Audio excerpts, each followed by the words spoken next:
नमस्कार दोस्तों, आपके अपने चैनल हिंदी साहित्य क्विज में आपका बहुत बहुत स्वागत है। दोस्तों, आज की इस वीडियो में हम रामधारी सिंह दिनकर की रचना कुरुक्षेत्र के प्रथम सर्ग से 93 वैकल्पिक महत्वपूर्ण प्रश्न और उनके उत्तर देखेंगे। तो चलिए शुरू करते हैं आज का ये वीडियो। दोस्तों, वीडियो शुरू करने से पहले मेरी आपसे रिक्वेस्ट है कि अगर अभी तक आपने हमारे चैनल को सब्सक्राइब नहीं किया है तो चैनल को सब्सक्राइब जरूर कर ले और बेल आइकन को दबाकर नोटिफिकेशन ऑन कर ले ताकि हमारे आगे आने वाली वीडियोस की जानकारी आपको सबसे पहले मिल सके। तो चलिए वीडियो में आगे बढ़ते हैं। दोस्तों, पहला प्रश्न है, कुरुक्षेत्र काव्य में साम्यवाद का प्रतिपादन हुआ है, यह कथन किसका है?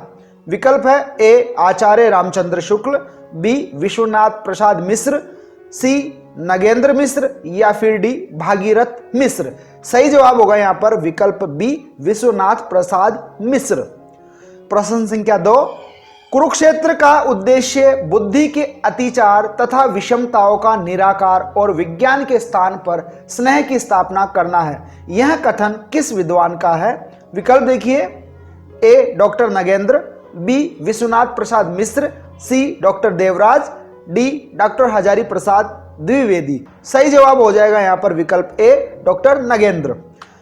प्रश्न संख्या 3 देखिए, कुरुक्षेत्र प्रगतिवादी काव्य है जो युद्ध के लिए युद्ध को वर्ण्य बताकर नवयुवकों को क्रांति का उत्तेजक संदेश देता है, यह कथन किस विद्वान का है? विकल्प है ए विश्वनाथ प्रसाद मिश्र, बी नंद दुलारे वाजपेयी, सी डॉक्टर नगेंद्र, डी शिवचंद्र शर्मा। तो यहां सही जवाब होगा विकल्प बी नंद दुलारे वाजपेयी।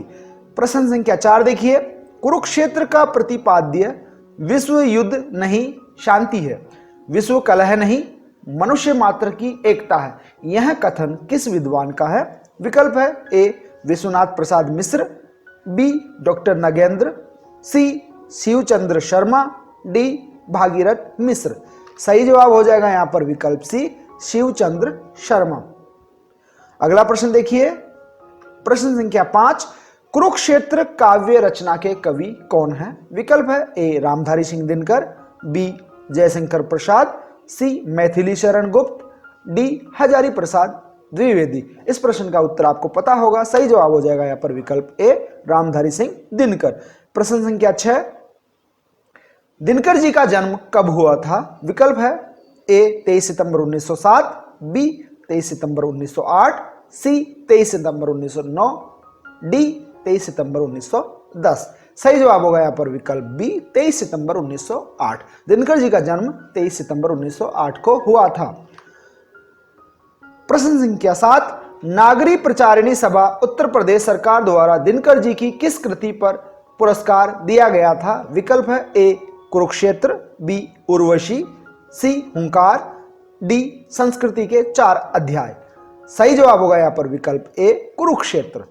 प्रश्न संख्या 8, सन 1959 में दिनकर जी को साहित्य अकादमी पुरस्कार कौन सी रचना पर मिला था?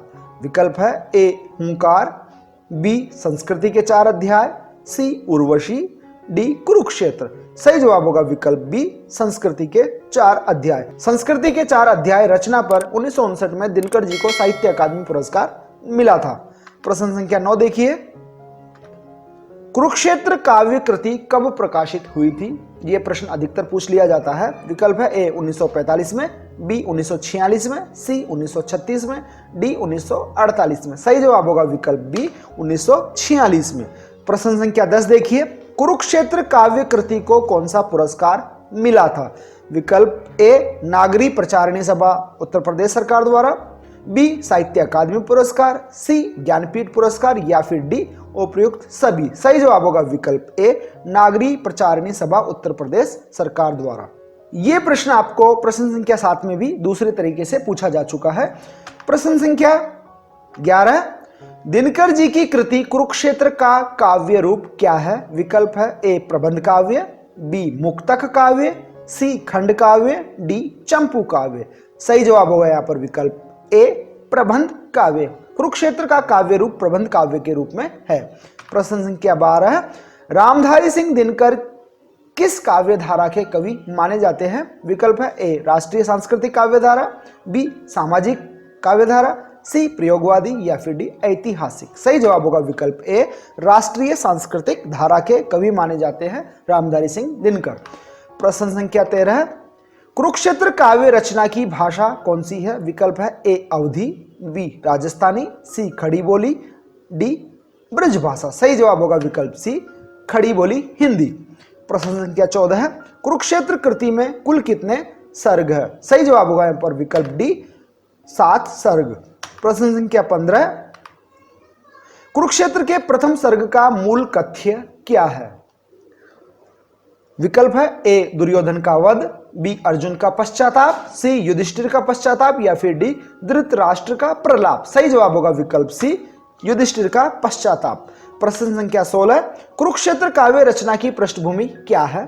विकल्प देखिए, ए असहयोग आंदोलन, बी कलिंग विजय, सी भारत चीन युद्ध, डी द्वितीय विश्व युद्ध। सही जवाब हो जाएगा यहाँ पर विकल्प डी द्वितीय विश्व युद्ध। कुरुक्षेत्र काव्य द्वितीय विश्व युद्ध की पृष्ठभूमि पर लिखा गया था। प्रश्न संख्या 17 देखिए, कुरुक्षेत्र काव्य रचना का मुख्य उद्देश्य क्या है? विकल्प है ए युद्ध की समस्या, बी युद्ध का समाधान, सी युद्ध की समस्या और उसका समाधान प्रस्तुत करना या फिर डी इनमें से कोई नहीं। तो यहां सही जवाब हो जाएगा विकल्प सी युद्ध की समस्या और उसका समाधान प्रस्तुत करना। प्रश्न संख्या 18, वह कौन रोता है वहां इतिहास के अध्याय पर? इस पंक्ति में वह शब्द का प्रयोग किसके लिए हुआ है? दोस्तों ये प्रश्न बहुत ही इंपॉर्टेंट प्रश्न है इस काव्य का, इस कविता का। कुरुक्षेत्र कविता की शुरुआत ही वह कौन रोता है से होती है। आइए विकल्प देखते हैं, ए कुटिल नीतिज्ञ, बी युधिष्ठिर, सी धृतराष्ट्र या फिर डी युद्ध विरोधी मनुष्य। तो दोस्तों इन चारों विकल्पों में से आप बी और डी को लेकर कंफ्यूज होंगे, लेकिन यहां पर सही जवाब होगा विकल्प डी युद्ध विरोधी मनुष्य। दोस्तों इस प्रकार के प्रश्न का स्पष्ट उत्तर दे पाना थोड़ा कठिन होगा, क्योंकि यहां वह शब्द के द्वारा अलग अलग अर्थों का बोध होता है। एक युद्ध विरोधी मनुष्य, बी युधिष्ठिर और 3 नंबर का है सत्य। ये तीनों ही विकल्प ठीक बैठते हैं कविता के अनुसार, परंतु अगर हम लक्षणा शब्द शक्ति के आधार पर यहां इसका अर्थ ग्रहण करते हैं तो यहां विकल्प डी यानी युद्ध विरोधी मनुष्य सटीक उत्तर लगता है। इस प्रकार के प्रश्न उत्तर के संबंध में आप अपने विवेक अनुसार निर्णय भी ले सकते हैं। प्रश्न संख्या 19 देखिए, कौन रोता है वहां इतिहास के अध्याय पर? इस पंक्ति में कौन सी शब्द शक्ति है? तो जैसा कि पीछे बताया हमने कि यहां पर होगी लक्षणा शब्द शक्ति। प्रश्न संख्या 20, जिसमें लिखा है नौजवानों के लहू का मोल। पंक्ति के अनुसार नौजवानों के लहू का मूल्य कहां लिखा हुआ है? विकल्प है ए वेदों में, बी पुराणों में, सी इतिहास ग्रंथों में या फिर डी महाभारत में। सही जवाब होगा यहां पर विकल्प सी इतिहास ग्रंथों में। प्रश्न संख्या 21 देखिए, जिसमें लिखा है नौजवानों के लहू का मोल। पंक्ति में किस शब्द शक्ति का प्रयोग हुआ है? विकल्प देख लीजिए, ए अभिधा, बी लक्षणा, सी व्यंजना या फिर डी लक्षण लक्षणा। सही जवाब होगा यहां पर विकल्प सी व्यंजना शब्द शक्ति का प्रयोग इस पंक्ति में हुआ है। प्रश्न संख्या 22, जिसका हृदय उतना मलिन जितना कि शीर्ष वलक्ष है। पंक्ति के माध्यम से कवि द्वारा किसकी ओर संकेत किया गया है? विकल्प देखिए, ए भीष्म की ओर, बी धृतराष्ट्र की ओर, सी कुटिल नीतिज्ञ की ओर या फिर डी उपयुक्त सभी की ओर। तो यहां सही जवाब होगा विकल्प सी कुटिल नीतिज्ञ की ओर। जिसका हृदय उतना मलिन जितना कि शीर्ष वलक्ष है, पंक्ति के माध्यम से कवि ने कुटिल नीतिज्ञ की ओर संकेत किया है। प्रश्न संख्या 23 देखिए, कुटिल नीतिज्ञ का हृदय और शीर्ष क्रमशः कैसे बताए गए हैं? विकल्प है ए वलक्ष और मलिन, बी मलिन और वलक्ष, सी विशाल और श्वेत, डी स्वच्छ और विशाल। सही जवाब होगा यहां पर विकल्प बी मलिन और वलक्ष। वलक्ष का यहां पर होगा पवित्र या फिर श्वेत। तो यहां विकल्प बी एकदम सटीक बैठेगा। प्रश्न संख्या 24, कुटिल नीतिज्ञ युद्ध के बाद आश्वस्त होकर क्या सोचता है? विकल्प है ए मैं बच गया, बी देश बच गया, सी दुश्मन समाप्त हुए, या फिर डी रक्त बहा पर देश की प्रतिष्ठा बच गई। तो यहां पर सही जवाब हो जाएगा विकल्प डी, रक्त बहा पर देश की प्रतिष्ठा बच गई। यह सोचता है कुटिल नीतिज्ञ युद्ध के बाद और आश्वस्त हो जाता है। प्रश्न संख्या 25, देश के सम्मान के नाम पर कुटिल नीतिज्ञ क्या करता है? ए अपना खून बहाता है, बी युद्ध लड़ता है, सी किशोरों को युद्ध लड़वाता है, या फिर डी उपयुक्त सभी। तो यहां विकल्प सी एकदम सही जवाब हो जाएगा, किशोरों को युद्ध लड़वाता। खुद तो लड़ता नहीं है, लेकिन देश के नाम पर किशोरों को युद्ध लड़ने के लिए प्रेरित करता है और उनको मरवा देता है। प्रश्न संख्या 26 देखिए, कवि के अनुसार सम्मान पूर्वक किन के नाम गिने जाएंगे? विकल्प है ए वीरों के, बी वीर माता और वीर पत्नियों के, सी कुटिल नीतिज्ञ के, या फिर डी इनमें से कोई नहीं। सही जवाब होगा विकल्प बी वीर माता और वीर पत्नियों के। कवि के अनुसार जिन माताओं के पुत्रों ने और जिन पत्नियों के पतियों ने युद्ध में अपना बलिदान कर दिया है देश के सम्मान के लिए, ऐसी नारियों के नाम भविष्य में इतिहास में सम्मानपूर्वक लिए जाएंगे, गिने जाएंगे। प्रश्न संख्या 27 देखिए, ईश जाने देश काल लज्जा विषय तत्व है कोई कि केवल आवरण। पंक्ति के माध्यम से कवि क्या कहना चाहता है?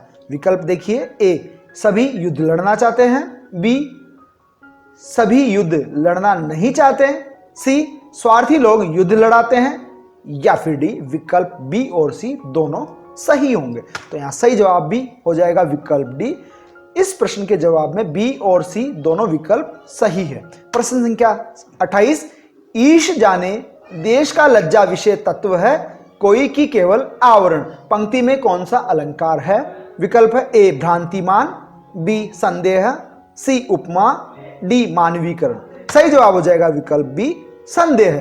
प्रश्न संख्या 29 देखिए, उस हलाहल सी कुटिल द्रोहाग्नि का जो जलती आ रही है चिरकाल से, इसका क्या कारण है? विकल्प है ए स्वार्थ लोलुपता, बी आपसी ईर्ष्या, सी अपने पराये का भेद, या फिर डी उपयुक्त सभी।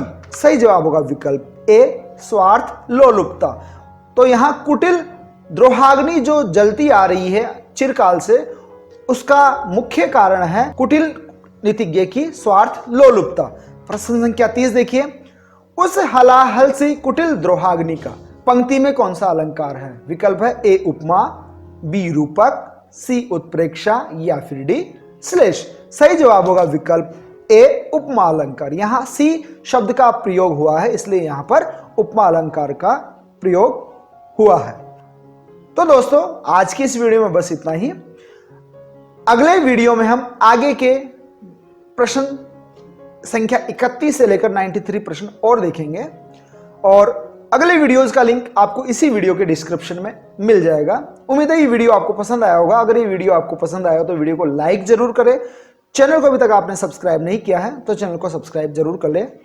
धन्यवाद दोस्तों। जय हिंद, जय भारत।